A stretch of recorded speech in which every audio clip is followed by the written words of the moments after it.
Good evening. Welcome to the Buncombe County Board of Education's regular meeting for October. At this time, I call this meeting to order, and I ask that you rise for the presentation of colors.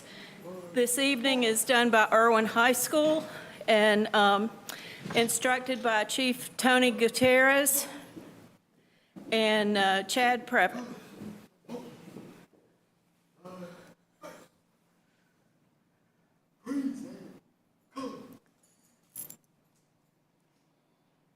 I pledge allegiance to the flag of the United States of America and to the republic for which it stands, one nation, under God, indivisible, with liberty and justice for all.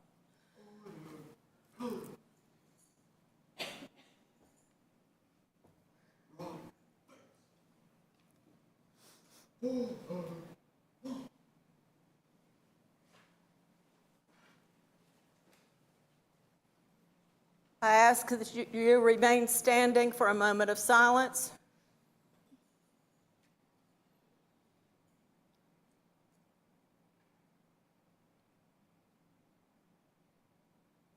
Thank you. You may be seated.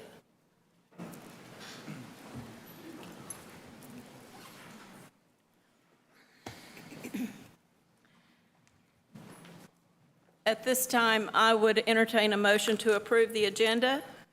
So moved. Thank you. Second? Second. All those in favor? Aye. Any opposed? Our superintendent's comments. Good evening, parents, members of the community, board members, and teammates. Today is day 26 of the 2023-2024 school year. It's hard to believe that we have completed 15% of our school year already. Having spent time in every one of our 45 schools, I can share with you that the 22,101 students from Pisgah to Black Mountain, from Leicester to Fairview, from Barnardsville to Arden, from Avery's Creek to Hall Creek, and all points in between are in the midst of an incredible start to the school year. I'm so very proud of our teachers, staff, and administrators who give so deeply of themselves for our students. We are blessed that they choose each day to show up for our students and families. The work of educators is constantly changing as new state statutes are introduced. New requirements are added, and still our teachers and staff are creating amazing learning environments for our students. I would challenge each of us to go out of our way to thank our educators for sustaining in the work and for continuing to choose to be educators even as the complexity of the work increases. One small way we show our gratitude is through salaries and benefits for our staff. I would like to thank our county commissioners for continuing to invest in our teachers and staff. Through their decision this week and increased investment in our school system this year, in addition to the state salary increases, we are able to increase the local supplement for certified staff by 2% and fully fund the classified salary study this year. While we will continue to advocate for growing our salary and benefits for our teachers and staff, it's important that we share our appreciation for the work of the county commissioners and simply say thank you. This month, we celebrate National Principals Month, our opportunity to join with district leaders, elected officials, parents, students, teachers, staff, school leaders, and communities to celebrate and honor the principals' visionary leadership and tireless pursuit of success for each student. We have 45 amazing principals who are extremely dedicated to servant leadership. We've also just celebrated National Custodian Appreciation Day. We're so very thankful for the men and women who work so hard to ensure that our classrooms are clean, warm, and inviting. You can truly see the pride they have in their work in the shine on the school floors across Buncombe County. I'd like to congratulate the Buncombe County Schools Education Foundation for recently receiving a $10,000 grant from the Chamber of Commerce to implement the BCS Teach, a recruitment plan and retention plan for the Buncombe County Schools program. The foundation also had an outstanding golf tournament this week, again raising funds to support the programs, grants, and scholarships of the foundation. I certainly want to thank all who have so generously supported the foundation, as the foundation does so much to support our students and teachers. I'd also this evening like to give a shout out to each of our high school bands. Dr. Reed and I had the opportunity to see each of them perform this past weekend. Their hard work and dedication absolutely shows and resulted in each of them leaving the Land of the Sky Marching Band Festival with some impressive hardware. It remains an honor to serve our students. Tonight, we're going to hear about their impressive academic performance, and we will hear about our opportunities to continue to improve. We are dedicated to the goal of every single student reaching their potential and being prepared for their pathway beyond high school. Again, I'm so incredibly proud of the commitment of our teachers and staff to each and every one of our students. To our team and to our board members, thank you for all that you do for the students, families, teachers, and staff of Buncombe County Schools. Madam Chair, this concludes my comments. Thank you. At this time, I'll recognize Dr. Stacia Harris for good news. Good evening, everyone. Good evening, Madam Chair, Dr. Jackson, members of the board. We're going to kick off good news by recognizing our CTE department. If Michelle Smith could come on down and help me out with the certificates.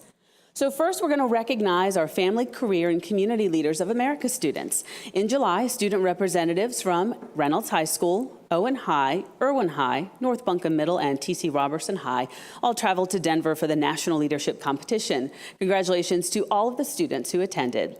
For competitive events, students had to be in the top 2 of their event or category at the State Leadership Conference. So if you attended the national conference or if you earned a medal for FCCLA, go ahead and start making your way down to the dais. Don't be shy. And additionally, could we also have Dr. Jackson and board members Rob Elliott, Peggy Buchanan, Kim Clemens, Anne Franklin, and Amy Churchill. So I'm going to go through now, and I'm going to read everyone who medaled by school. And so while Hannah is taking photos, so we're just going to multitask tonight.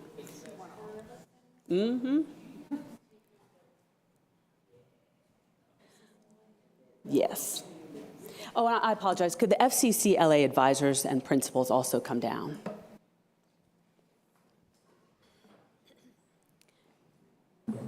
And so principals or advisors, you all will accept this certificate on behalf of your students.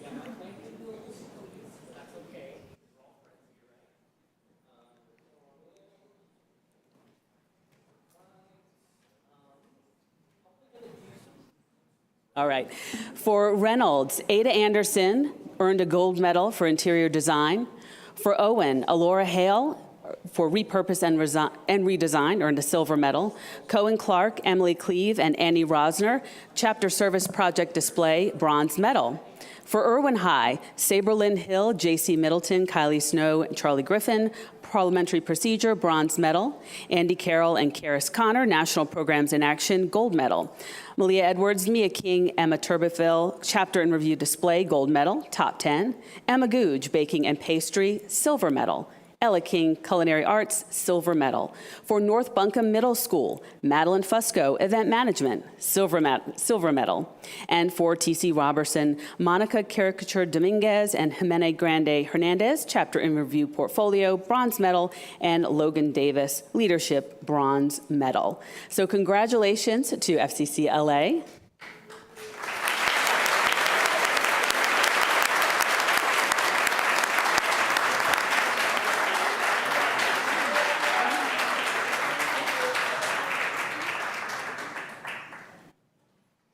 And we're going to move on to DECA. DECA, also known as Distributive Education Clubs of America, is a prominent organization that prepares emerging leaders and entrepreneurs for careers in various fields, including marketing, finance, hospitality, and management.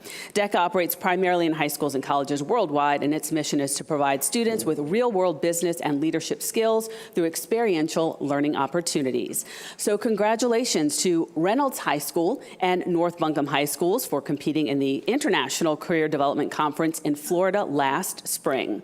So if our DECA students could go ahead and start making their way down along with your advisor, and again, that's going to be North Buncombe High School and Reynolds High School, along with your principal as well.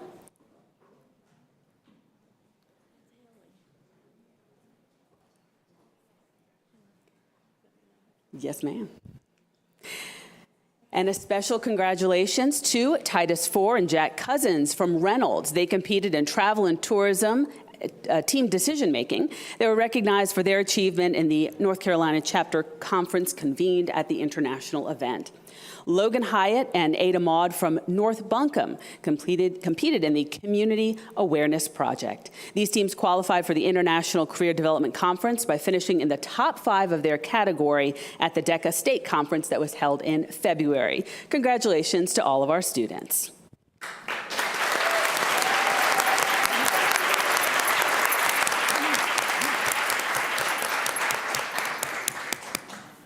All right, moving on to FFA. For Future Farmers of America, congratulations to students from A.C. Reynolds High School, Owen High, Inca High, and North Buncombe High. They competed in the 94th Annual State FFA Convention in Raleigh this summer. Could all of the FFA students, advisors, and principals go ahead and start making your way down, please?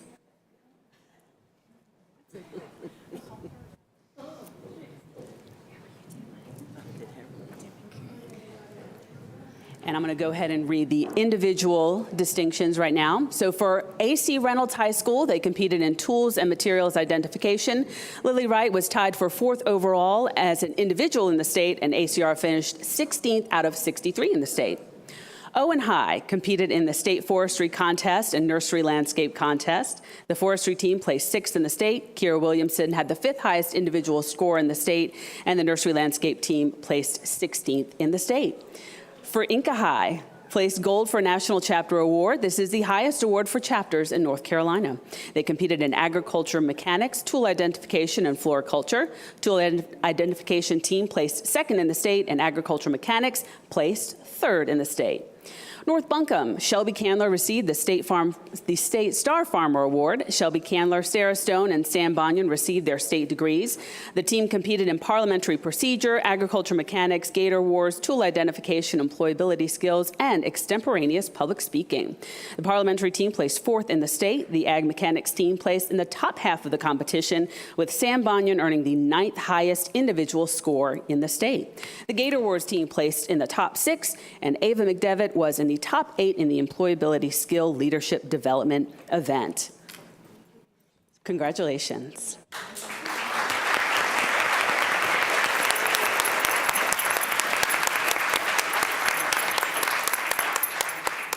Right, and everyone except for our American degree winners can head back to your seat.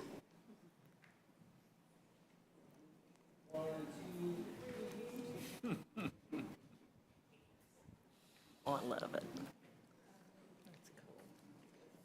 Perfect.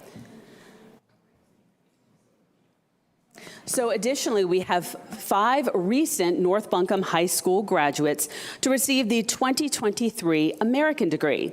As the highest degree achievable in the National FFA organization, the American FFA degree shows an FFA member's dedication to their chapter and state association. It demonstrates the effort of members that members apply toward their supervised agriculture experience and the outstanding leadership abilities and community involvement they exhibit through their career. American FFA degree recipients show promise for the future and have gone above and beyond to achieve excellence. Less than 0.5% of all FFA members achieve this recognition. So I'm now going to read very quick bios from all 5 of our degree winners. Clara Hale is currently attending the University of Tennessee Martin. After graduation, Clara will transfer to NC State to complete her master's in agriculture education. Ryan Bartlett is currently enrolled at University of Tennessee Martin studying agriculture and hopes to work as a brand representative or salesman after graduation. Seth Robinson is a full-time firefighter at West Buncombe. He started his fire classes and EMT classes at AB Tech when he was a sophomore at North Buncombe High. Cole Gillespie, who is in absentia today, is a senior at Howard College in Big Spring, Texas. He is on a rodeo scholarship and will graduate with an Associate's of Applied Science. And Campbell Hall is currently enrolled in NC State University, studying fisheries, wildlife, and conservation biology with minors in ag, business, and forestry. That was a lot. Congratulations, everyone.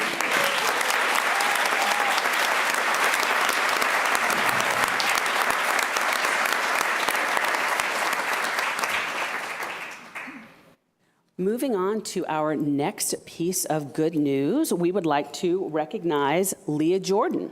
She is a PAMEST finalist. So the PAMS stands for the Presidential Awards for Excellence in Mathematics and Science Teaching. Ms. Leah Jordan of Valley Springs Middle learned of this exciting news during a recent state board meeting, and here's some background on the award. It's one of the highest honors bestowed on from the U.S. government, specifically for K-12 science, technology, engineering, math, and/or computer science. The president may recognize up to 108 exemplary teachers of the year. The award recognizes those teachers who have both a deep content knowledge and the subjects they teach and the ability to motivate and enable students to be successful in those areas. So if Ms. Jordan, Principal Roney, Dr. Reed, Dr. Jackson, and Ms. Churchill could go ahead and start making your way to the front. Awardees reflect the expertise and dedication of the nation's teaching corps, and they demonstrate the positive impact of excellent teachers on student achievement. Congratulations again to Ms. Jordan for earning this prestigious recognition.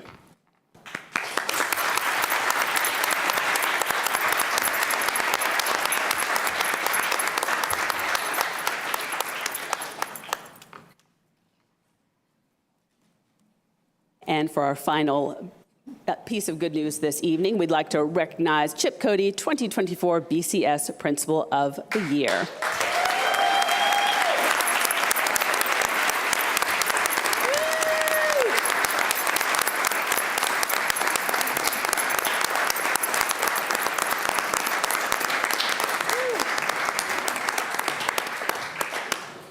Clemens and Dr. Jackson, right there. Irwin High's Chip Cody was elected by his fellow principals to represent BCS in the statewide Principal of the Year program. This program was introduced in 1984 to recognize the role of the principal in establishing an environment conducive to the pursuit and achievement of academic excellence. Central Services staff and his family surprised Mr. Cody with the news during lunch at Irwin High School. It was a lovely video posted on our Facebook page. We recommend you check it out. So the Buncombe County Schools Foundation is also here, and if Ms. Cheek, Ms. Carla Trull, and Stephanie Schuba, both representing First Citizens Bank, could come to the podium.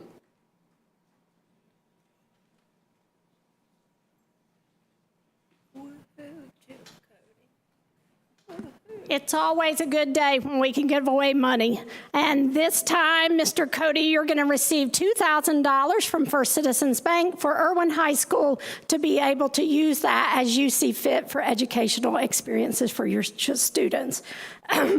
So my words that describe Mr. Cody are expert leader, that's two, but that's okay, committed and dedicated to his students. There is no other principal, you know, I love all of you, but anyway, this year that exemplifies that. And Mr. Cody, I'm so happy that we have this partnership with First Citizens Bank, and then we can share in this experience celebrating you and your accomplishments. Carla?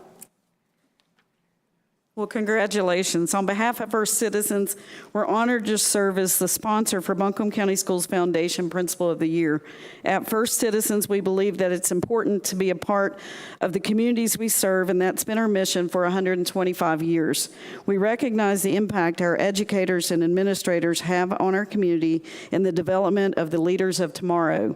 On behalf of First Citizens Bank, it's a privilege for us to join with you in recognizing Buncombe County Schools Foundation Principal of the Year, Mr. Chip Cody.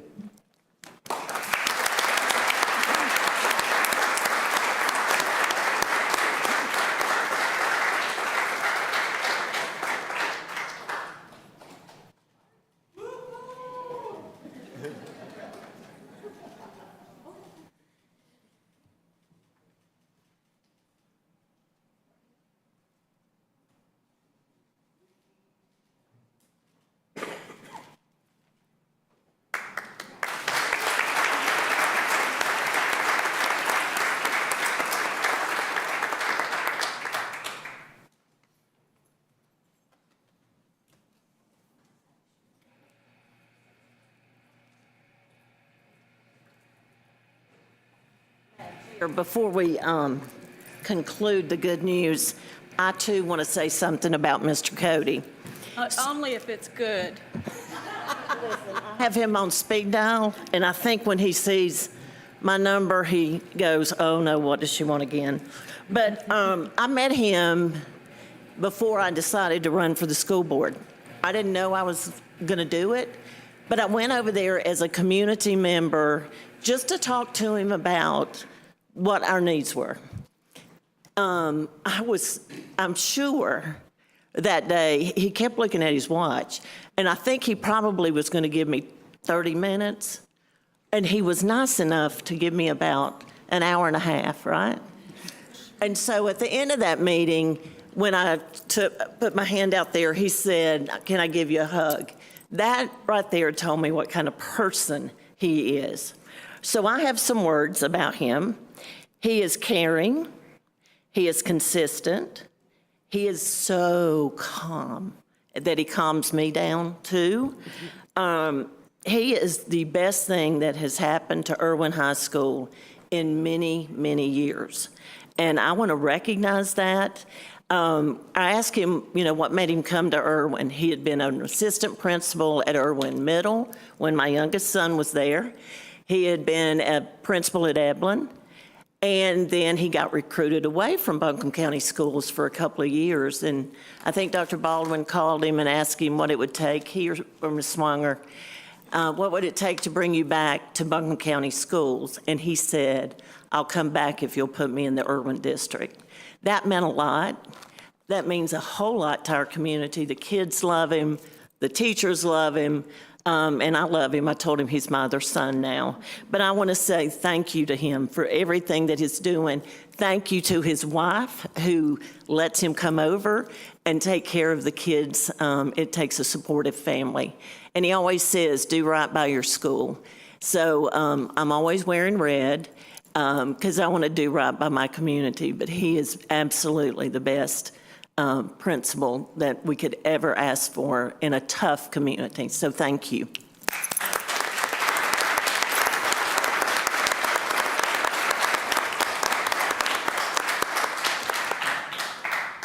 And that concludes Good News for this evening. It's time for our curriculum feature, and at this time, I would recognize Steve Earwood, the Director of Testing and Accountability, and he's going to speak to us on the 2022-2023 school performance data and accountability measures. Good luck, Mr. Earwood. Are we waiting for the screen to come down?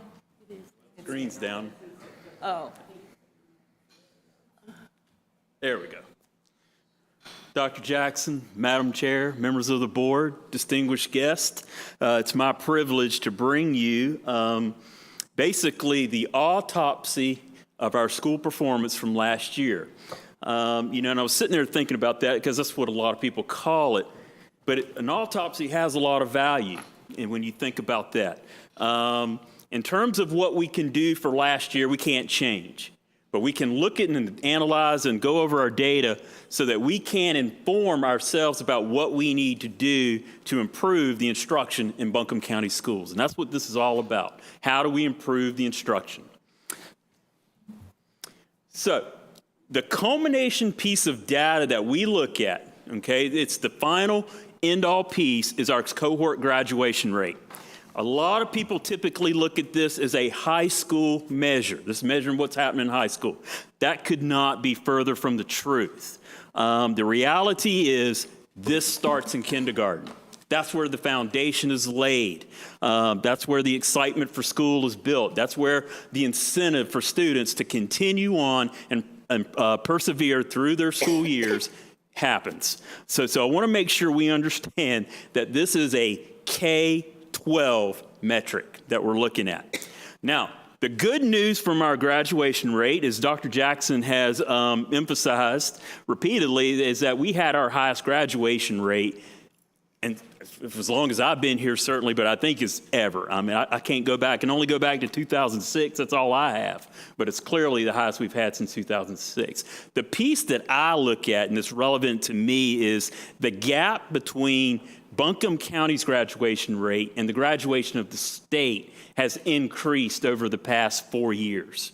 And so that tells us that we're moving in the right direction. That doesn't mean the state's moving in the wrong direction. We're just moving in the right direction faster than the state. So that's a piece of good news. The other piece of evidence that I like to look at is ACT data, because ACT is a nationally normed test. So that's comparing us to what's happening nationally. So as you can see, and this ACT is given to all 11th graders in the state of North Carolina. So as you can see that our composite was 19.1 compared to the state of 18.2. Again, that's another metric where we're seeing our composite increase faster than the states. Okay, so it tells us there's good things going on. Now, just for clarification, this is also a metric that is representative of multi-school. It's not just high school. Okay, because a lot of what you see here is Math 1 is involved, is heavily here. So your ELA standards are here. So middle schools and elementary schools also have an impact on our ACT scores. So under the Every Student Succeeds Act, we have school performance grade indicators. Our state of North Carolina, made a decision that we would take the federal requirements and morph them into the state model. And that's where we come up with our school performance grades. The good news, as you're going to hear and see a little bit later, is that we will be presenting, the state will be presenting, the Department of Public Instruction will be presenting in February, probably March, to the General Assembly a redesign of the school performance grade. I think many of us in here would say it's long overdue. We've needed that. But at least it's going to get in front of the General Assembly, so there's progress being made in that regard. That will include more indicators that better represent what we are doing in our schools. So in grades 3 through 8, the metrics that are used to come up with the school performance grade are proficiency in ELA and math, and growth as well, science 5 and 8, and then English learner progress. And there were 9 schools that had an English learner progress metric attached to them this year. In high schools, we're looking at the performance in English 2, Math 1, and Math 3, both proficiency and growth. Biology, only proficiency. And then math core rigor, which is the percent of 12th graders earning a credit in Math 3 or higher. Okay? The ACT and ACT work keys are combined into a single indicator. The 4-year cohort graduation rate, which we just saw, is an indicator for high schools. And also the English learner progress. We had 2 high schools, that had enough students to fulfill that metric. Grades are on a 15-point scale, as you can see. Growth counts as 20%. Proficiency counts as 80%. That's the piece that's bothered a lot of us in education over the years. It is not a very accurate reflection of what's happening in our schools. And we'll get more into that in a later. This was made permanent in 2019. Okay. Now, the grades. In Buncombe County, 77% of our schools received a grade of C or better. And you can see how that compares to the state average of 64%. So quite a few of our schools made a C or better. 3 schools received an A, and they're listed up there. 12 received a B. 19 received a C. 9 a D. And then we had 1 school that did receive an F. And working very hard with that school, okay? Now, there are state designations and federal designations. The state designations that we have are low-performing schools. If a school receives a D or an F and either does not meet or meets expected growth, they are designated as a low-performing school. I would argue that many of us have an issue with how that's done, okay, and how that designation, how it plays out.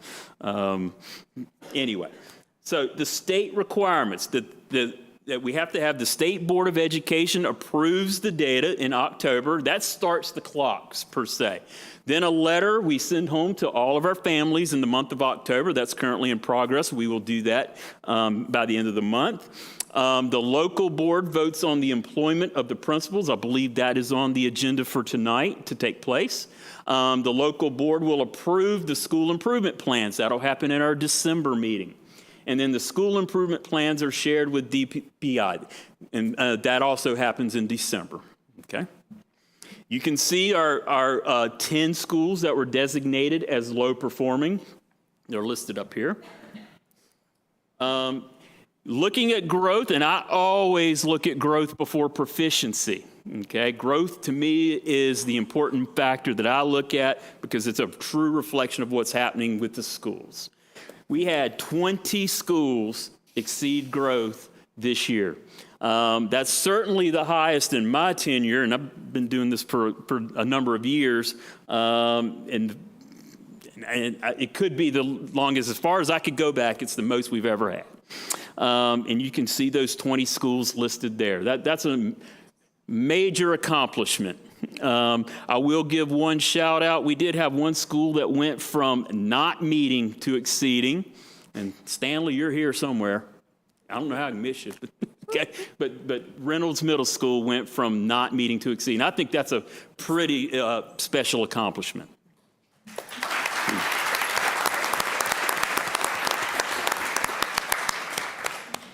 Lunch, Stanley. Okay. So 13 schools met expected growth. And I looked at that, and at first blush, you say, well, only 30%. Well, the state had 44. But keep in mind, you have to really look at exceeding and met together. Okay, that's what's important. That's why we had so many that exceeded. That's why we're below in the meeting. And we did have 10 schools that did not meet growth. Okay. So, the grade level proficiency, I talk about, like I said, now we're talking about the proficiency. This is the 80% part. I don't blame them. But you talk about the 80% part. This is the proficiency. And we're looking at levels 3, 4, and 5. In Buncombe County, our proficiency on all tests, and keep in mind, that's about 32,000 tests that we administer. Was 55% versus the state of 53.6. So we're trending ahead of the state in our proficiency. When we look at federal reporting, so everything we send to the federal government and report, we have to report on the career and college ready level, which is levels 4s and 5s. And that's why I show that here, and you can see how we did on that as well. So here's the big question. What do school performance grades measure? Now, if you've been on the board for a while, you've seen this, and you will see this until I'm done, okay? Because I think this is critical for us to understand and to see every year. This graph shows a representation of achievement versus percent of economically disadvantaged students. I taught statistics at Irwin High School, by the way. And this is textbook correlation. And what it's showing us is that the higher your free and reduced lunch rate, the lower the achievement. Who's surprised by that? And that's usually the response I get. Nobody raises their hand, and nobody's surprised by that. That doesn't surprise anyone. Okay? So this is, again, 80% of the grade. Okay, it's based on factors outside of the school's control. But then we look at growth, a whole different picture here. Growth versus economically disadvantaged students. This is textbook no correlation. There is no correlation between the population of the school and their ability to grow students.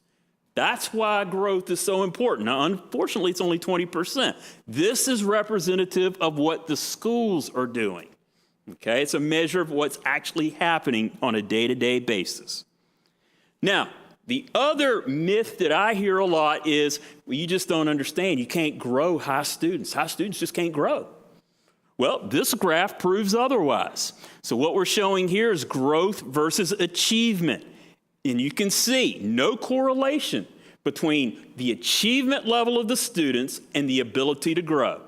So we can grow high students just like we can grow any other student. So I just put that up there because I want to make sure we understand that myth, because I hear that from General Assembly members all the time, okay, saying that, well, you can't grow high students. Yes, you can.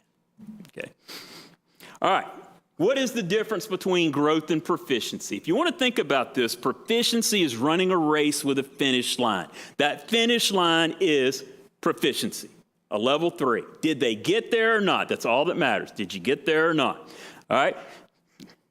no thought of where the students start their race as compared to other students. We know students do not start at the same place when they come into the school year. That's where growth becomes valuable, because with growth, every student starts where they are. They run as far and as fast as they can. And then what we do is we compare. How did our students do compared to other students who started that race at the same place as they did? So we're lining up students where they start individually and looking at their progress, okay? It's our students versus the average of similar students all across the state. So how is this different for teachers? We're not looking at a particular score, okay, on a test. Those of us that are more experienced, okay, read into that what you want, remembers when we used to have that, what we called the C score. Remember the C score? Okay, where that was a score. If you got it, you made growth. If you didn't get it, you didn't. Okay, and teachers tried to get that score. Now we just want to teach children. That's what the goal is. You know, every student can grow even if they aren't proficient. Okay, every student matters. We're not just targeting a group of students that maybe we can get them across that finish line that we talked about. Now every student matters. We got to teach them all. Okay, we must meet students where they are and help them to grow from there. And in our nature, that's what we feel that's our job as teachers. And I think intuitively, that's what every teacher wants to do. Okay, take every child and teach every child. So how's it measured? We look at the progress of academically similar students all across the state, and we're just looking to see who made the most, least, and average progress with those students. And then we categorize. You either met growth, didn't meet growth, or you exceeded growth based on the progress of those students. So we've been hearing for 3 years, pandemic, and recovery. What does that really mean? What does it mean to say we have or have not recovered? How will we know if we've recovered? Well, this year, DPI, in cooperation with SAS is the group that runs EVOS, came up with some data to kind of quantify how much we've recovered. Now, if you're like me and you look at this, your eyes will just gloss over looking at this chart. So they did do something very nice for us. They did put this in a graphical form, which I think is a little bit easier to understand. So when we look at this, we look at the purple line. The purple line is basically where we were, and this is in third grade reading. This was the trend that's been happening. We were measuring it in 2013, going back 10 years. Look at the trend we had for third grade reading. It was kind of disheartening when we were looking at this early. It's like, wow, that's really what was happening with our third grade reading. We were on a decline. Okay, so what SAS did was they said that when you're looking at recovery, it's more than just saying, well, we get back to where we were in 2018-19, the year before. We need a little more nuanced view of that. So what they did is they extended that line, that trend, and that's what that dotted purple line is. And they said, well, this is where you would have been had not the pandemic taken place. Okay? But then they also said, well, what if you had done some things the few years prior to? And that's what that light blue line is, that dotted light blue line. That was kind of the trend the 3 years prior to the pandemic. So we took a little bit shorter snapshot, and we saw that we had flattened out that decline we had seen. And then they said, well, maybe that's what you want to look at to say is your recovery. Now, that's me. I'm the one that says, okay, we're recovered when we get back to that dotted blue line. That's what recovery is going to be for me, because I always want to take the higher. I want to reach high, and that's what it would be for me. So you can see in third grade reading, we're making progress to getting back to where we should be. Not there yet. I'm still working.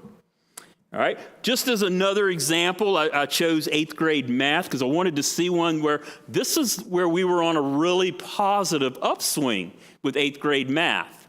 And you can see the dotted purple line where we would have been prior to the pandemic. That's why I said it's not, to me, that's why we don't want to look at just 18-19. We would have been higher than we were in 18-19 had not the pandemic occurred. We also looked at the 3-year but prior to the pandemic, that's that light blue line. You can see it kind of flattened out. Now, what is recovery to me? It's getting back to the purple line, okay? Because like I said, I always want to reach for that highest bar. And so you just kind of things. We've done this. We've looked at this analysis for every subject that we test, okay? I know I've only given you 2 here, but just as an example of what we're doing. Now, looking at data is great, but there's got to be a purpose to it. That purpose is, how do we take this data and use it to inform our decisions to improve our instruction? That's the whole point of it. And that's what we're doing through our school improvement teams, where we use NC STAR as our platform to develop and monitor the school improvement team. You know, our schools all have a goal for growth, proficiency, and a positive behavior outcome. That's required. We require that, all of our schools, to have a goal in one of those areas. Now, they can have other goals. They can put in other goals as well, but they have to have these 3. They choose indicators and actions that will support that goal. That's the purpose. And they do this every month. They have a monthly meeting to go over what their goals are, what their actions are going to be, and revise. And it's an ongoing process. The days of us handing you that binder, remember that binder, and say, go ahead, look at the binder. Those days are over. You can log into NC STAR at any time during the year and look at their plans and look at what they're doing. Okay, we don't have to wait for that December meeting. You can do this anytime, okay? We monitor the results monthly, more often if needed. It's visible, as I just stated. It's embedded in the culture of the school, and it's sustainable. That's how we know when we have met that indicator. And we can mark that indicator off, and we can go choose another one that's going to help our schools to grow. Okay? And again, emphasize, it's always available. If you go on each school's website under their school improvement plan, there is a login that will tell you how to get to their plan. Now, we as a district also mirror that same process with our district improvement plan and team. And we're using the same platform, NC STAR. The district, we have a goal for growth, proficiency, and a positive behavior outcome. We're the same. We're doing the same work at a district level. And just to let you know, we are monitoring 91 performance measures, looking at subgroups and all of their testing data. Okay? We do the same thing. We choose indicators, we choose actions to support those goals and how we can support our schools. Okay? What are we doing? We have established principal partnerships. Within those principal partnerships, we're going to make instructional rounds where teams will go out to schools, we'll look, and we're going to kind of calibrate where they are with their instruction. Okay, so surprise support for them. We're going to provide feedback to their school improvement plans. We monitor, we look. Each one of our directors has a specific schools that we monitor, and we're going to provide feedback on there. We do it through the same NC STAR platform. We have district support plan for our designated low-performing schools. They're obviously getting extra support from us. And again, you'll see that plan in next month's meeting, and you'll approve it in December. The public will have access to it. The public can make comments on that plan as well. And that concludes the autopsy for 2023. Thank you, Mr. Earwood. Madam Go ahead, Chair, I do yes. have some questions because I have dissected this report. And it appears that the Irwin District, again, has 5 schools that are low performing. And I can tell you they are not low performing schools. They are very good schools. That's why we make sure we are clear to use the word designated. Well, and not yes, I as a don't like that statement of term fact. anyway. But here's some questions that I have. One, what is the positive behavior outcome? What is that? For each school, that could look different. It's our positive behavior plan. The code of conduct, it fits into that for as far as The number of district's referrals or whatever? Right. Okay. We're looking at all that data. Okay. Looking at our panorama data, Right. all of that data surrounding Right. things that impact schools on that level. Mr. Earwood, if I may, Yes. Ms. Plemons, each school individually, uniquely chooses that positive behavior outcome based on the needs of that school. That school improvement team with the teachers and parents and administrators who are on that team make the determination of what their focus will be. So that's the PBIS and, okay. Yes, All ma'am, right, that that's what I certainly informs thought, it. but I just wanted to make sure.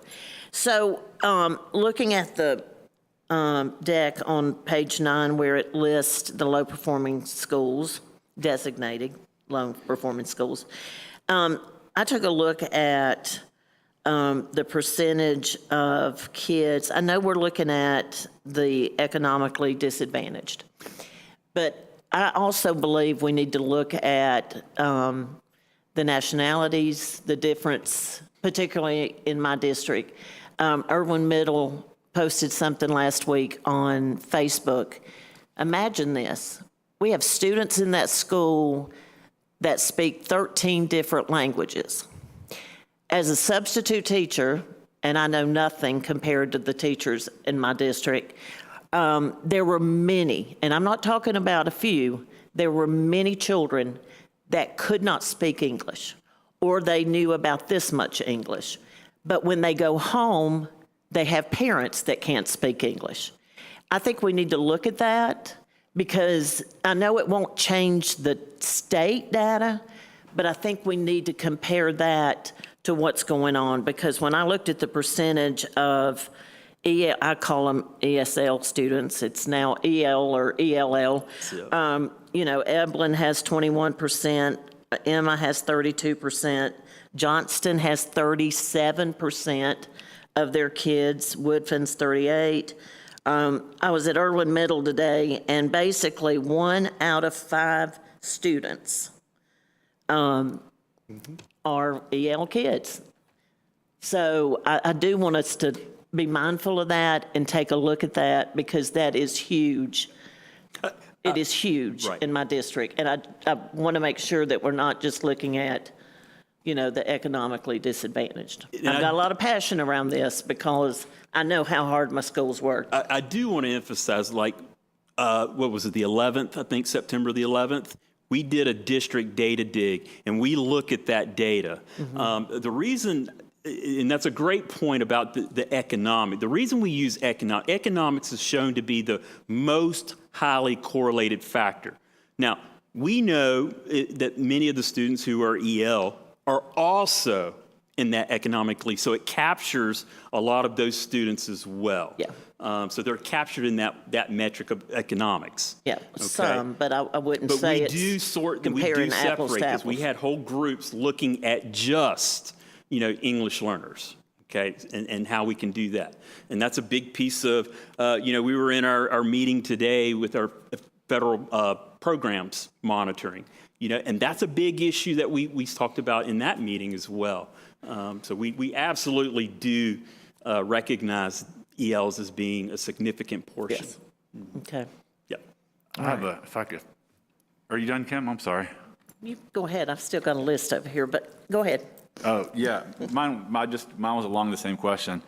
So when you disaggregate the data, it shows a bunch of interesting other aspects, right? And that's the subgroups you just talked about. So I guess my question is, year over year, right? In our schools with higher percentages of lower socioeconomic students, are those students' metrics improving year over year? Because we showed that growth overall is improving year over year in Buncombe County schools, but is the growth of those schools with higher percentages of low socioeconomic students, are those improving year over year? Trending, yes. They're trending up, yeah. And obviously in a 15, 20-minute presentation, it's hard to get into the details on every group. But yes, our subgroups are trending up as well.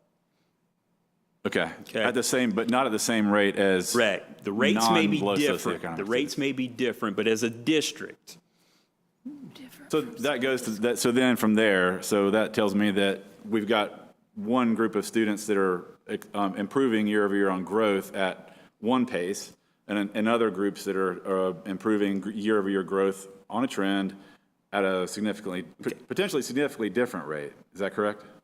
Yeah, and I'm just, it's proficiency. So the trend on proficiency.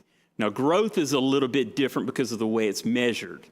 So that can change year to year. So, Okay, so even though another you're way to say that would be that all subgroups are improving year over year on growth at the same rate? On proficiency. I'm asking about growth. Okay, it's very difficult to look at growth year over year because it's not like you improve growth. Growth is measured on you either do not meet, or exceed. Which Okay. is three different scores potentially, right? So you would have subgroups that were 5 years ago had a higher percentage of their population in the below does not meet, Right. or meets or whatever. And then 5 years later, you have that population exhibiting, different rates of meets or exceeds growth, is what I'm trying to say. So you can measure it over time. Yeah, you could look at, that's a good point. I mean, would you not growth say that? Would you trends. not say that a school designated as low performing now, right, that has a diverse population in it, potentially a higher percentage of low socioeconomic students in it, that is got a grade of an F. 5 years from now, let's just say that growth improves to the point where not just proficiency, but growth really improves. You could elevate that school from F to a B. That's the growth that's what I'm talking about, in the change of score.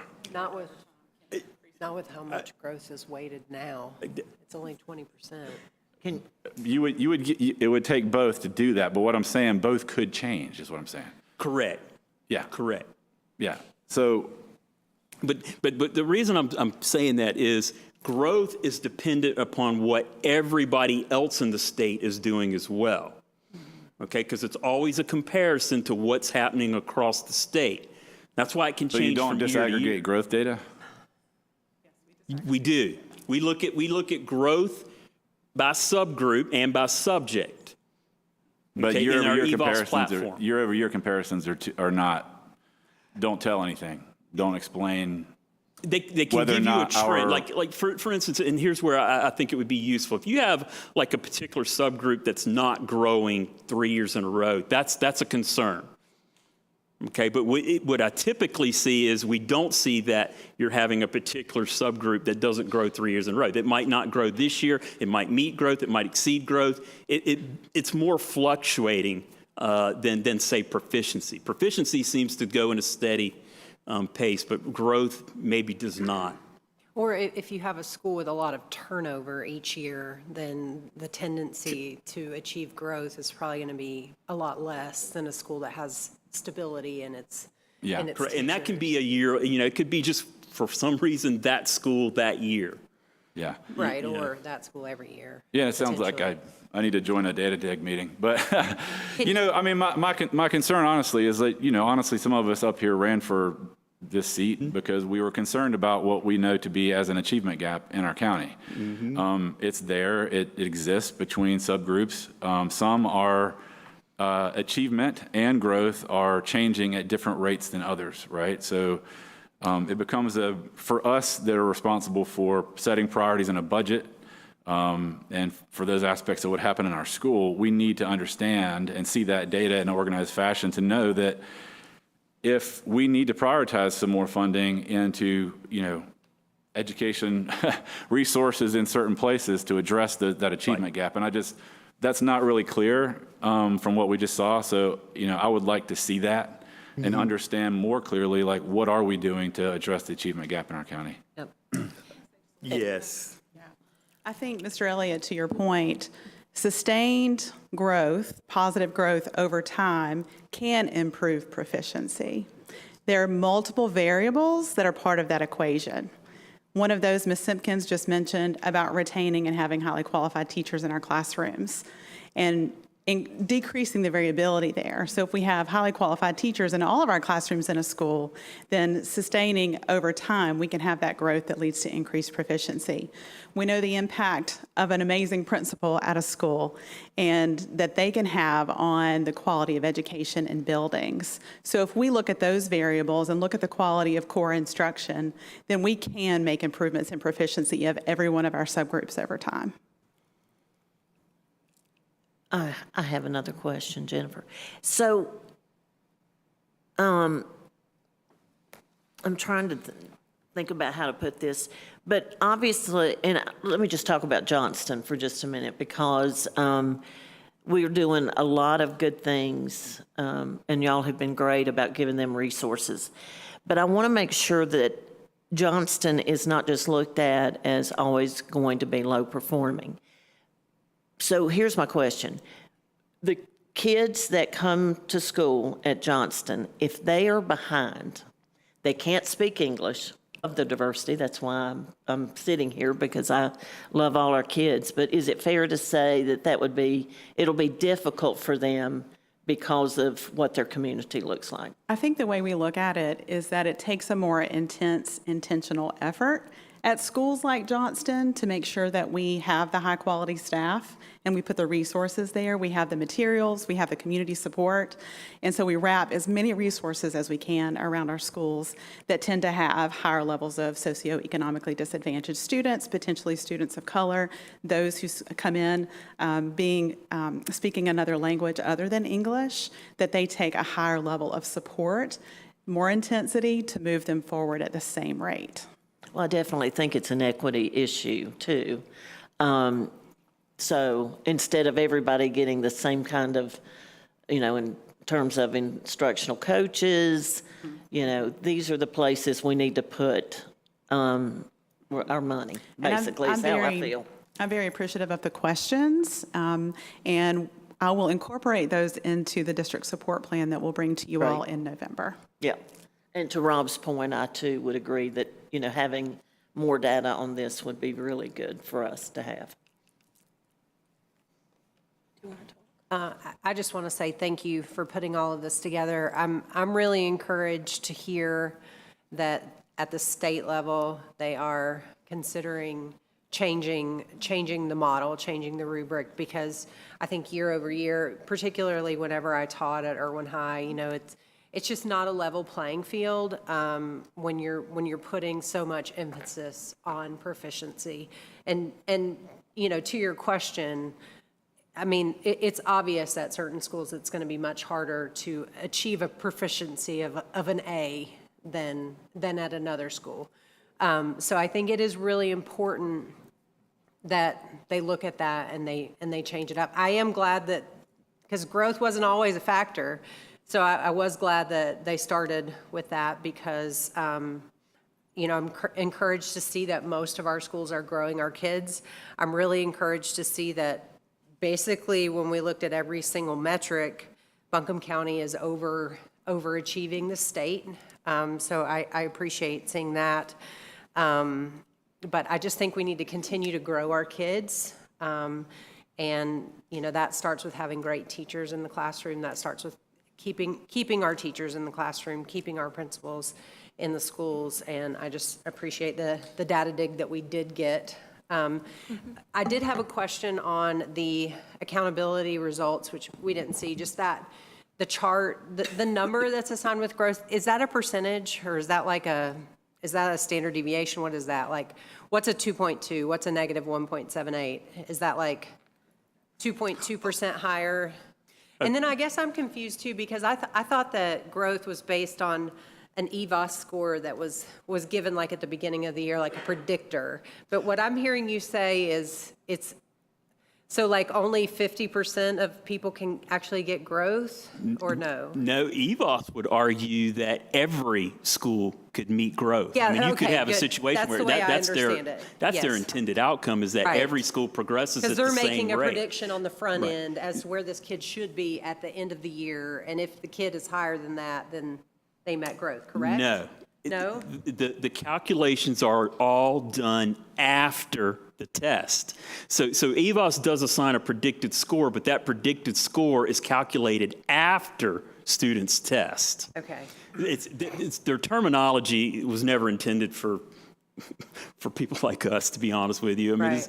it's PhDs, and they're talking about that. So they've even changed some of their terminology Okay. as a recognized. So all of the calculations are done after the test. Now, they do provide a predicted score kind of to help schools and Yeah, that's say, what I this thought. is kind of where you should be, but you can't say that if you meet that score, then you grew or you Okay. didn't grow. Because And what about that number? Okay, Is so that a the percent? index is it's a measure of the standard error from the average. Okay. So when we say a school exceeded growth, that means they were 2 standard errors above the average.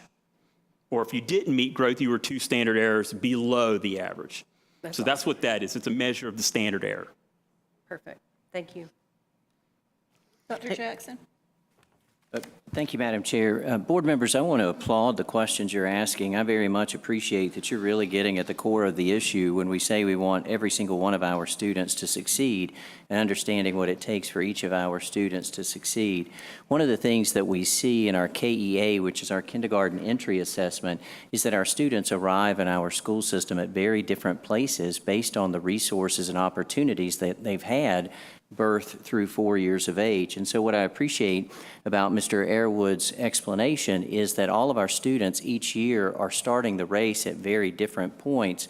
And so looking at our growth is really important, and understanding we're comparing our growth across other students at a similar starting line at the same time. And so when I look at our growth rates, the question, one of the questions was, can we grow a school beyond being designated as a low-performing school? The answer is a resounding yes, and I say that based on our results this year. Last year, we had 13 schools designated as low-performing. This year, we only have 10. Next year, the intention is to have 0, and I very much believe in our capacity and capability to bring that to fruition, and that we have that capacity and capability because of the quality teachers that we have and the administrators we have. And so I'm really excited. Steve was giving me a bit of a hard time because I am a big cheerleader, and I have been cheering that we had more schools exceed growth last year than ever before in the history of our school system. And so what that's saying is that our teachers and our staff, our students and our families are doing better than the state would say they would do based on those formulas. So we certainly have not arrived. We have a lot of hard work. And Ms. Plemons, I appreciate your recognition of our English language learners. That was certainly one of the things that I reported back in May that I heard from each of our schools in terms of the challenge. And so one of the things that we've done is we've actually worked to understand the concept of a newcomer center. There was a newcomer center in our school system. We had to move away from that based on federal requirements. However, one of our neighboring school systems, well, I shouldn't say neighboring, they're in the Piedmont of the state, has been able to make that work. And so we have a visit scheduled in Guilford County to see their newcomer center so we can continue to grow our ability to serve students who speak and read so many different languages. But one of the pieces that we've picked up on that is that the challenge isn't just they're not speaking English. Many of our English language learners are coming here from very different circumstances, very difficult circumstances, and so they're also coming in with SEL needs or mental health and wellness needs because of what they've gone through to get here. And so we're wrapped around our services to help ensure that we're also meeting their mental health and wellness needs. And so again, I just want to applaud the questions you're asking. We'll do our very best to make sure you have all the data that you would like to have and our community has that data. And I also want to applaud the work of our teachers and staff, as you do, and I know that, because they are achieving. Our students are doing remarkably well. There's much work to do, but we will do that work and we'll do it well. And I just want to make sure that we don't lose in all of the challenges, all of the successes, because we have much to celebrate. Thank you, board members, for really pushing us in our job of serving our students and serving all of our students. Thank you. Thank you. Okay, now we're going to move on to Dr. Shane Cassida, and he's going to talk to us a little bit about the suicide prevention program that we have in the county. Dr. Cassida. Thank you, Madam Chair, members of the board, Dr. Jackson, distinguished guests. I'd like to come to you tonight, give you an update on the prevention and intervention response pieces that our Student Services Department and our district have put in place over the last year, and update you on that. But one of the ways that I would like to do that is to walk you through a scenario. 8:48, anonymous tip comes in on a Thursday night to our P3 Center. It is from a student who is reporting that they have a friend who has just texted them that they are tired of living life and this was their final goodbye. For the next few minutes, that P3 coordinator will send multiple texts back and forth while at the same time sending out a phone call that will go in conjunction with text to our school and our central office leadership staff. At 8:54, the central office then receives the text, contacts the principal. At 8:55, P3 has called the principal. They have informed them that they have received information and they are trying to discover who the student is. The central office then continues to text and sell text back and forth and call the principal along with the social worker and counselor to try to determine the student information so that we can get a hold of the family. By 8:57, we have done that. The principal then is contacted back by P3. They have shared the information with the P3 Center. By 9:10, the family has been called. By 9:16, an SRO has been called.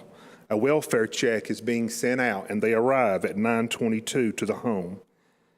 At 9:30, a call for mobile crisis is ensued, and they are coming to help the family and child.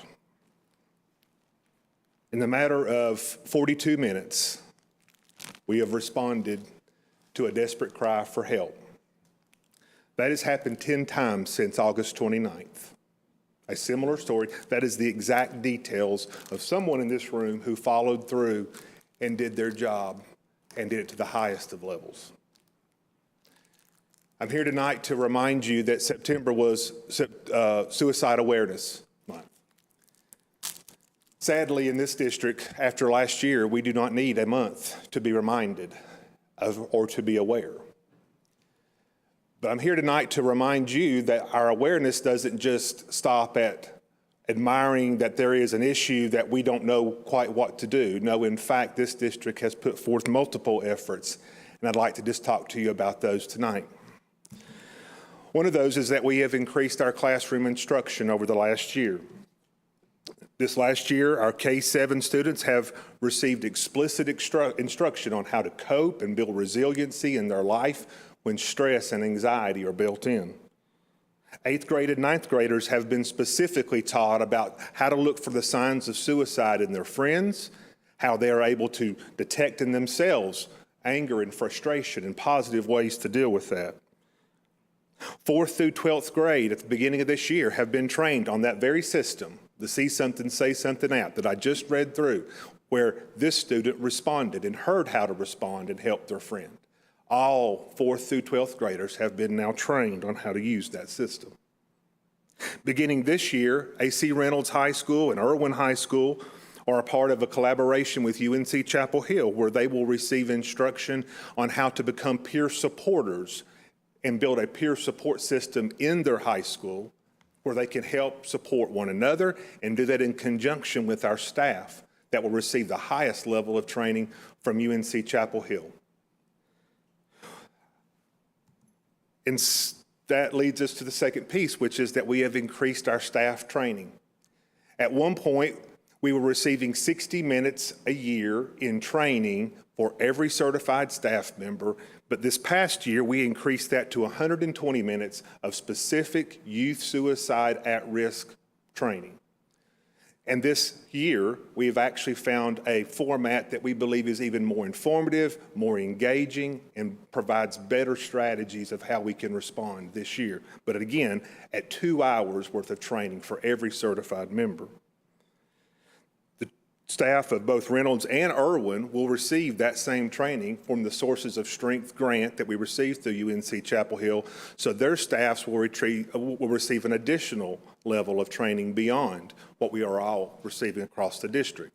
The hope is that that model will then be replicated throughout our other high schools as the years progress. We have a suicide intervention work group that has formed here in our district. I'd love to read the names of those wonderful individuals: Molly Pittman, Kristen Kelleher, Shelley Rader, Tara Ross Mowry, and Angie Brock.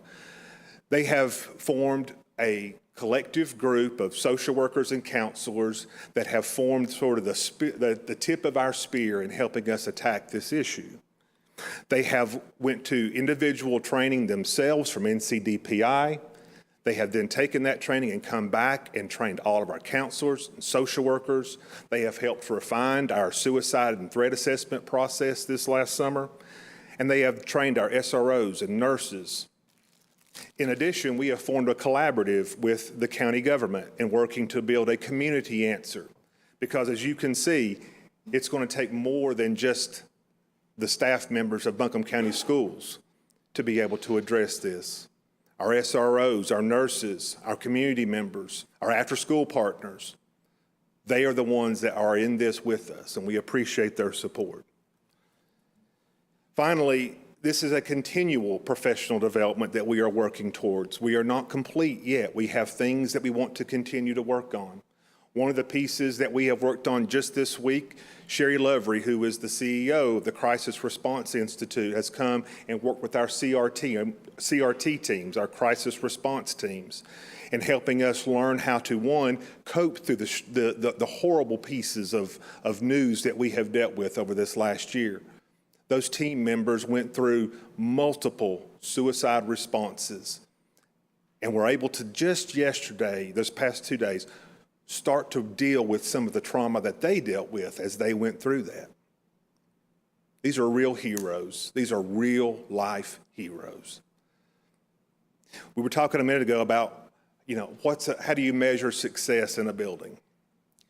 My guess is that some of my principals and social workers and counselors probably measure success that 100% of the students I sent home yesterday afternoon arrive back tomorrow for me to be able to see them again. That's success. I've attached a couple of pieces for you to look at. One is the health and wellness webpage that same team that I just spoke to you, those individuals helped put together with us. It's on our webpage. And then I've also put together the detailed report that we have updated just this month that tells you more of the details of the pieces that I just talked to you about tonight. Thank you, Dr. Cassidy. This time, I will move the agenda to public comment. Madam Chair. Just a second. Well, Sure. I've got a technology thing that I'm checking on here. Is everything all right now? Okay. Yes, Mr. Elliott? Well, I just want to thank Dr. Cassidy for that. I want to thank our student services team all across the county and our school system. The magnitude of mental health issues that our adolescents faced, particularly post-COVID, is extreme. We are in a mental health crisis nationwide. It didn't skip over Buncombe County. It's upon us. It's heartbreaking, extremely troubling, and extremely difficult to address, as Dr. Cassidy just said.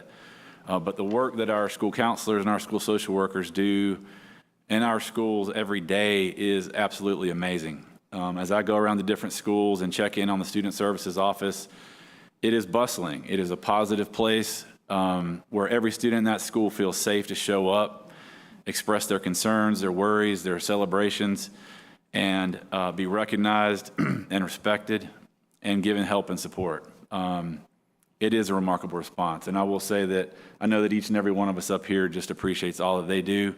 And then we have a tremendous amount of compassion for all the families out there that do struggle on a day-to-day basis with various issues of mental health within their family, and especially for their young students. But for that, thank you. And if Next year is a challenging year budget-wise, right, for our school system. We have what's known as the ESSER cliff coming our way. I'm sure you'll hear that term a lot more going over the next 12 months. You know, it's hard to design it's probably easy to design the perfect number of social workers and counselors that we need to help address all these challenges. But it's going to get more difficult from a financial perspective.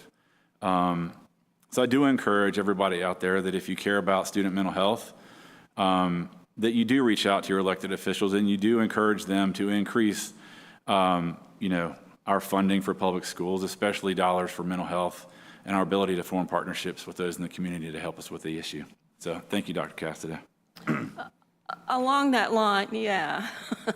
I really appreciate Mr. Elliott's comments, but I also want to acknowledge our students that are paying attention to each other and reaching out when things need to be said and being brave to speak up. Anybody else? All right, that being said, it's time for public comment. Tim? Madam Chair, we have 3 public comments tonight. The first speaker is Bill Robinson. And just so everyone knows, you will have 3 minutes to make your public comment. Yeah. Please start with your... Call on our attorney to read the comments. Could we just wait a second, please? If you don't mind standing there and waiting. As Tim was saying, all speakers will have 3 minutes precisely, and there will be a timer over there. We'll give you the 30 seconds as well. Speakers are also must adhere to guidelines set forth in board policy. We ask that speakers do not use profane language, making any type of threat, or revealing confidential student or staff information. We ask that speakers be respectful of this place with the board and other visitors are here. Please address the board as a whole. Please note that the board generally does not comment directly to public comment. Sometimes board members do take notes and may be looking down and taking notes as well. So I want to make you aware of that. Turn it back over to you. All right, Tim, thank you. Okay, first speaker is Bill Robinson. Just please state what district you are associated with, and you'll have 3 minutes. That the little object on the dais will turn yellow when there's 30 seconds remaining. My name is Bill Robinson. I'm a father of 2 daughters and the grandfather of 2 more. I'm in the Swannanoa School District. I'm, here tonight to talk about what I always talk about. I've talked about it 6 or 7 times now. I'm glad to hear somebody's finally starting to listen, but I think the response is a day late and a dollar short. I won't talk about how our young children are being bullied into choosing new pronouns and wear silly pins around school and told to take them off before they get home to their parents. I won't talk about how our young children are being read or given obscene material in books that are supposed to expose them to sexual ideology before it's time. I won't talk about how students are being subjected to bullying about sexual ideology long before they should even know about sexual ideology. I won't talk about how students old enough to have smartphones are being shown how to access porn on their smartphones and then shown how to erase their browsing histories before their parents can find out. I also won't talk about how some teachers put CNN on in the classrooms.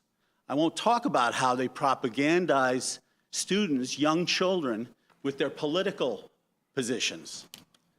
I won't talk about how students are being given the answers to standardized state test scores. I won't talk about how students are having a hard time surviving the bullying. If we're going to do a deep dive on data and get some panoramic data, let's get some data on how these students might survive. There have been 7 suicides between January 1st and May 12th of this year. The last one was a 13-year-old girl named Kylie Wilhelm in Owen Middle School. I've talked about her time and time again. I went to her memorial service. This was a beautiful young girl who was very popular, and she was bullied into extinction. I just hope we can all start talking about the suicides, the number of attempted suicides, the self-harm. This is going on. It's true. You've now verified it by bringing in an expert. Thank God you did that. Let's get started. But we've got to get rid of some of these bullying tactics that you already have in place. We've got to get rid of those. And that's the only way to stem the suicides. A couple of weeks ago, there was an attempted suicide at Owen Middle School again. So it just continues, and it gets worse and worse and worse. So I hope, finally, in God's name, we can put an end to this and start treating our children like children. Thank you, sir. The next speaker is the Reverend Sarah Wilcox.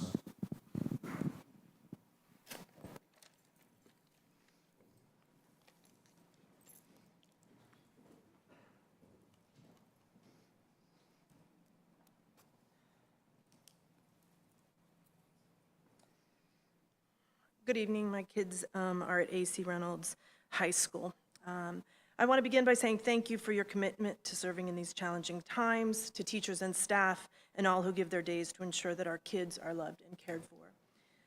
I also want to applaud Mr. Earwood for his presentation on growth and proficiency, and to Dr. Casada for his speaking to the vital issue of suicide prevention, as well as saying thank you to the board members for their questions and comments. Last month, we listened to a pastor speak about library books as though the book he gives his life to is rated PG. It's not. As faithful people arrive with deep concern about what our kids may be exposed to, I find it hard not to chuckle a little as the book we hand out to second graders and read from each week in church, it's hardly material without concern. I want to encourage you all and parents to be concerned by challenges to books in our schools. They often arrive at the behest of others who have fed them the materials for their righteous indignation. They are given lists to arrive in our schools and to speak to dangers in our libraries. The power of a library is the many ideas it holds, particularly ideas that challenge each other and then in turn challenge us to be deeper thinkers and have a wider understanding. Allowing anyone to challenge the books carried by our libraries is akin to cowering in fear at the work of being challenged and growing. This is the hope of education and learning. The challenges to our libraries are ultimately rooted in two targets: the truth about race and concerns about our queer kin. I implore you to be very careful, because our history has important lessons. Our nation's history, it's rooted in white supremacy, as all of us know, and our treatment of gay and lesbian folks is something we will one day bow before God and ask for forgiveness. Outside of our own personal feelings about race, gender, and sexuality, it is a clear truth that this nation cannot claim God's blessing for genocide of natives acknowledged by honoring Columbus Day on a day when we ought to be paying tribute to our indigenous cultures. We also cannot claim God's blessing for enslaving Africans and building an economy on their backs. Libraries tell this history and name these realities. Those who seek to limit what our kids read do so because they desire to keep their children from hard truths and painful experiences and the lives of others different than their own. As our State House asks you to limit the ideas our children receive, please know this playbook has been played before in movies like Footloose and in historic sins like the Holocaust.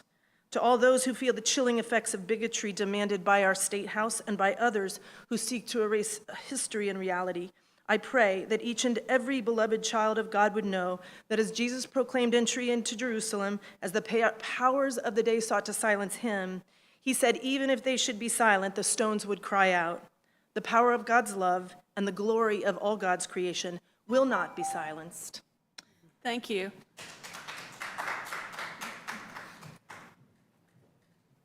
And the last speaker this evening is Lauren Robertson.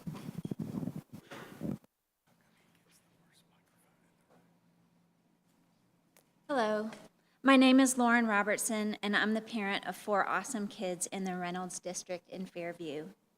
I was so grateful to hear Dr. Casada speak about suicide prevention today. Thank you for making that such an important piece of this school board meeting. I don't think any of us have escaped untouched by the devastation of youth suicide. I'm here to talk with you again about SB 49 and related legislation. I want to share some statistics. The American Academy of Pediatrics reports that almost 75% of trans youth experience emotional and/or physical abuse, at times by their parents. 15% of trans youth become homeless. LGBTQ youth in general are more than 4 times as likely to commit suicide than their peers. Like any kids experiencing abuse or neglect at home, school is likely the safest place for them. Now, the place for these kids that might have been the safest has been instructed to report information to parents that puts them in a category of kids more likely to experience abuse. Again, our schools reporting kids' LGBTQ status to parents without the student's permission is statistically putting them at higher risk for abuse. This is in opposition to the State Board of Education's Code of Ethics, the first of which states, protect students from conditions within the educator's control that circumvent learning or are detrimental to the health and safety of students. Even within Bill SB 49, limitations are allowed, quote, when a reasonably prudent person would believe that disclosure could result in the child becoming an abused juvenile or neglected juvenile. A staff responsibility policy should absolutely encourage parents to fully participate in their child's education and should never coerce or encourage a child to withhold information from a parent. But in some families, a kid coming out or being outed can have devastating effects. If a child asks for their parent to be not notified of an LGBTQ status, please listen. None of us knows what goes on with them at home behind closed doors. It makes common sense that a student's consent is necessary for preventing an increased risk of danger. It is incumbent that we uphold the safety net that our schools have been designed for. The benefits our public schools have provided throughout history cannot be understated. Our teachers have made our lives better, safer, smarter, and kinder. There is no higher calling than the education of others. There is no higher honor than keeping a child safe. Thank you. Madam Chair, that concludes public comment. Thank you, Mr. Reeves. Now it's time for the action agenda. First item is approval of administrators at schools designated as low performing. Do members of the board have questions? I don't have a question. I'll just make the motion to approve it. All right. All right, I've got a motion and a second. All those in favor? Aye. Any opposed? It passes. Thank you. Next item, thank you. The request for Buncombe County to facilitate a consolidation study required by the state. Do members of the board have questions about this? If I may, just if I could have asked our attorney, Dean Shatley, to just clarify a couple of details about this, specifically the need for us to request this and where it comes from. Certainly, Mr. Elliott. So everybody's familiar with House Bill 66, the bill that was passed that requires the board to redistrict into electoral districts out of its residency districts. There was, obviously there were some issues with the original way that bill was drafted. It was almost impossible to comply with, so we asked the legislature for some additional amendments, and they complied by adding a provision to House Bill 142 that was, I think, passed on September 21st last month. But included in those amendments was something completely unrelated to redistricting, and that was a requirement that this school board and the Asheville City Board of Education shall jointly study the feasibility of a merger of the two school systems. And so this requirement has been placed upon us by the state, by the General Assembly. It was not something that this board asked for, and I'm pretty sure the Asheville City Board didn't ask for it either. But it is something that we do have to comply with. We are to report the findings of the report to the General Assembly no later than February 15th, 2025. So that seems pretty far away, but it'll probably be here before we know it. And the request that we're approving is for Buncombe County, as the entity of Buncombe County, to facilitate the consolidation study. So it'll help facilitate the two school systems working through the process is what we're approving tonight. Correct, and I'll turn that over to the superintendent, probably talk a little bit more about that. Thank you. Yes, sir, Mr. Elliott. I've had the opportunity to have a conversation with the county manager about Buncombe County itself being the convener of the study itself, with significant input from both Buncombe County Schools Board of Education and the Asheville City Schools Board of Education as well. The process would involve the county issuing an RFP or an RFQ for those who might be interested to come forward to potentially perform the study for the two school systems, and then be able to present those results to both school boards. Okay, thank you. Anyone else on the board? I'd entertain a motion to approve. So moved. Thank you. Second? Second. All those in favor? Aye. Any opposed? On the consent agenda tonight, we have the minutes from September 7, 2023, regular meeting and open session, the personnel report, the advisory council members for approval, advisory council members' request to add, and then policies for second reading. Policy 3225, 4312, 7320, technology responsible use. Policy 3228, 7323, use of personal technology to conduct school business. Policy 4130, discretionary admission and release policy. Policy 4155, assignment to classes. Policy 6330, insurance for student transportation services. Policy 6402, participation by historically underutilized businesses. Mr. Elliott, did you have? Oh, yeah, thank you, Madam Chair. As the chair of the policy committee, I wanted to mention to the board that the policies for second reading and for final approval tonight were passed by our committee at our last meeting. I really want to thank the various administrators and teachers and students and parents who have provided constructive feedback around these various policies. Some of that input has come from discussions in school-level advisory council meetings, and I want to thank everyone who's giving their time toward continual improvement of our school system through that work on our advisory councils. I also want to point out that we have several policies for first reading that are coming in the information agenda. One of which is 7650, the employee travel and other expense reimbursement. We've received significant constructive feedback around that one. It's a brand new policy, and we'll be integrating that feedback into committee deliberations, and we'll present that policy back at our next board meeting for second reading. Okay. So the other policies for first reading address multiple different requirements from the new state law known as the Parent Bill of Rights. The law states that our board policies addressing these issues in the law be submitted to DPI by January 1 of 2024. Having listened to many diverse voices in our community since the passage of this new law, many of them, especially those in the LGBTQ community, are concerned about potential impacts of certain parts of the law, especially on students who identify as members of that LGBTQ community. With that in mind, I want to reiterate a couple of assurances that our superintendent expressed at our last board meeting. First is that it's incumbent upon us in our policy committee and our work here to respect the laws of our local, state, and federal government, and our policies will do that.